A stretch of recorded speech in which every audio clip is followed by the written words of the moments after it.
crafty friends, it's Chelsea. I'm excited today to be participating in the Stretch Your Stamps video series created by Shu-Wen from Choux Puff Creations here on YouTube. I will link down in the description her video and also all the other creators that are posting videos today. This month's theme is all about stamp and ink storage. So I'm going to be showing you how I store and organize my rather large stamp collection, as well as how I catalog them. I also have a couple ideas of ink storage for my main two types of ink that I like to use the most. I hope you will find some good ideas that will work for you and your stash. So let's get into it. First off, we're going to start with stamp storage. I've been a close to my heart consultant for over 13 years now, and I love stamps. So they have a very prominent place in my craft room.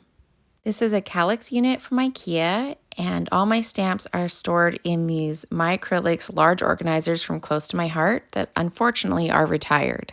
I have each box marked with a number and also the different themes or categories that are in that box. Inside each of these boxes, I have multiple categories, or some boxes are a single category, but I also have stamps from other companies. So I used to split it up and have all my close to my heart together and have other companies in other containers, but now I just have everything that goes with that theme or topic in one box. These nice thick storage envelopes are what the Close to My Heart sets come in, and I love that the matching dies fit right inside, and it's a nice heavy plastic, so you don't have to worry about the magnetic sheets ripping out the plastic. Every stamp set that is in this box is labeled with the number, so I know where it goes back to after I'm done using it. And there isn't a ton of organization within the box. This one is all my florals and spring and insects and things, and they're just in there wherever they will fit. If I have several themes in one box, then I keep those themes together. I also do some temporary storage for my stamps. So when I'm getting ready to work on a specific project, I'll take one of these baskets that I got at Dollarama, put in all the stamp sets that I think I might want to use for that theme. I have some Easter ones in here right now. I have some Mother's Day ones in here. I also use this method for when I get new stamps. So I always have a basket on the go of my newest things because I would really like to ink them up and use them before I put them away. Does that always happen? Definitely not, but I do try. At the bottom of this shelf, I have a couple of these bins from Ikea, and in the one here, I have all my alphabet stamps. I don't use my alphabet stamps a ton, so they just live in there. I have these really big sets that are fairly old, and this is the best place that I've found for them to hang out. And in this next one, I have all my Acrylix mini stamp organizers for all those tiny little cute M-size stamps. These containers would all stack really nicely on top of each other, sitting on a shelf, but I've just found that this bucket system is working for me right now and the space that I have available. These boxes and the stamp sets are also labeled with the number, so I can easily find where they have to go back to. What really helps me get a lot of use out of my stamps and keep track of what I have is that I catalog them in Evernote. This app is not specifically for craft supplies, but I found it works really well. You can see I have two different notebooks there. One is stamp sets, one is dies. I've just started cataloging my dies, but I have almost all my stamps cataloged at this point. My favorite thing about this is that there's a search function. So you can type in whatever you want to search for, and it will bring up all of the stamps that you have that either has that word or that icon or that theme, both in the title and also in the tags. Besides the search function, my favorite thing is that you can attach photos in each note, which allows you to see what the stamps look like. So rather than just looking through your stash, you can see exactly if that is the style or the size that you're looking for. I'm going to enter one of my new sets so you can see how it's done. I just go over and click on New Note. Then I'm going to type in the number and the name of the set. And if this is a set that comes with dies, I'm also going to put thin cuts in the title. It's nice to have both the number and the name so that however you're looking for it, you can find it. Underneath this, in the body of the note, I'm going to enter what storage box this is in. So I'll just put box 3 or whatever box it's going into. And then I want to put a photo in here of the stamp set. So I'm just going to go over to my Close to My Heart website.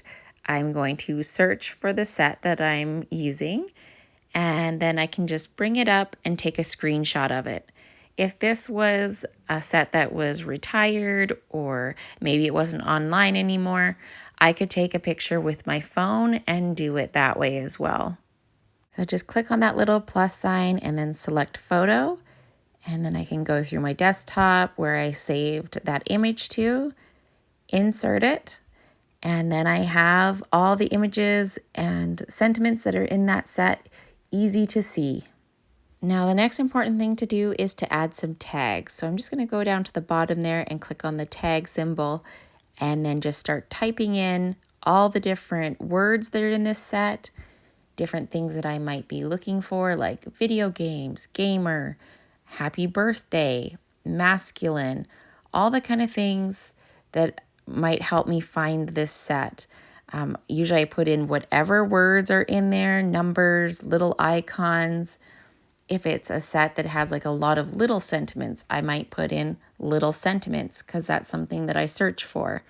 So you just kind of have to think about how are you going to be searching for this set, and that's what you want to put in the tags. And that's pretty much all there is to it. So you just create a new note for every stamp set, and then just do the order of the steps that I showed here. And I do want to mention I'm working on the desktop version because it was easier to film and show you guys. But there is also an app that you can use on your phone, and that's what I use most of the time when I'm searching for things. Even when I'm entering them, I do it a lot from my phone. All right, now we're going to move on to some ink storage, and these are my Close to My Heart inks. And this is the Close to My Heart Workspace Wonder setup. All of these units are individual, and you can move them around and customize them very easily to fit what you have. I have my inks basically in rainbow order, and then I have the neutrals all down the right side there. These pads are a magnetic top on them, and they measure roughly 3 1/4 inches wide, 4 3/4 inches long, and about 5/8 of an inch thick. My favorite thing about this Workspace Wonder system is that all of these are like modular units, so you can like custom create your own organization. They're all individual, and they have these little feet that just kind of fit into each other, so it doesn't snap in, it's not stuck there. You can easily rearrange as your collection grows and changes. In addition to the stamp pad stacks, there are several sizes of trays. There's paper trays. Unfortunately, the ones you see the markers in are retired.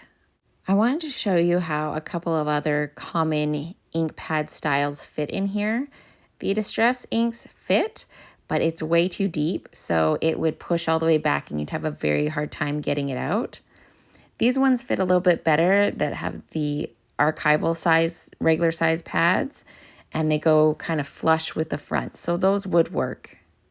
This system sits right on my main desk, just to the right of where I'm crafting, and I love it because 1, it's beautiful to look at, and 2, it makes grabbing ink super easy, which encourages me to use my stamps even more.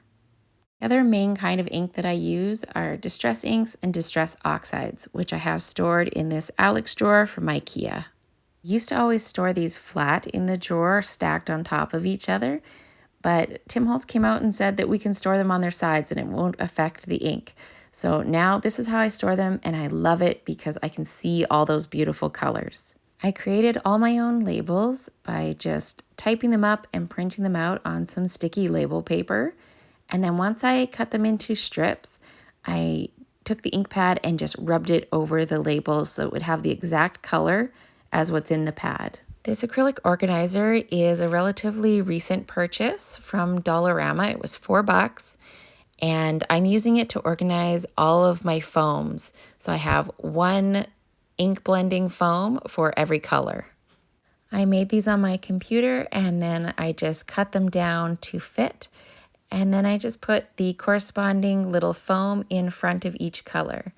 On the left side, there's a little gray stripe on the top of each of those white pieces of paper, and that just shows me that those are for the oxide ink colors. Until recently, I was totally the girl that threw all my ink blending foams into a baggie and chucked it into a drawer.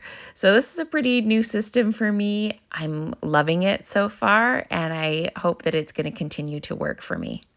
The last thing I want to share with you is how I take my stamps and inks on the go with me. Now, granted, I have not gone anywhere to craft in a couple of years, but when I do, I love these designer travel stamp cases. They're soft-sided, which is really nice because if the case isn't completely full, you can kind of squish them in a little bit and make room for other things in your bag. They make it easy to access stamps just sitting out on your work surface, and also they fold down nicely for storage so they don't take up a ton of space. For my inks, I have the coordinating designer travel ink case. It's the same sort of thing, double zipper, soft-sided, folds down really well. Unfortunately, this one is retired, so you can't purchase it anymore, but I love taking my inks like this, and it makes it really easy to grab what you need when they're sitting out on your table. Hopefully I can go away on a retreat soon. It's been a long time and I just can't wait to craft with my friends again. Here are some still shots of my craft room. I would love to hear what storage solutions work great for you. Please put them down in the comments. And make sure you check out the description box for all the links of things that I shared today, and also the links to Shu-Wen's video and the other creators that are participating today. If you enjoyed today's video, I hope you'll subscribe, stick around and watch some more videos, and I will see you again next time. Bye.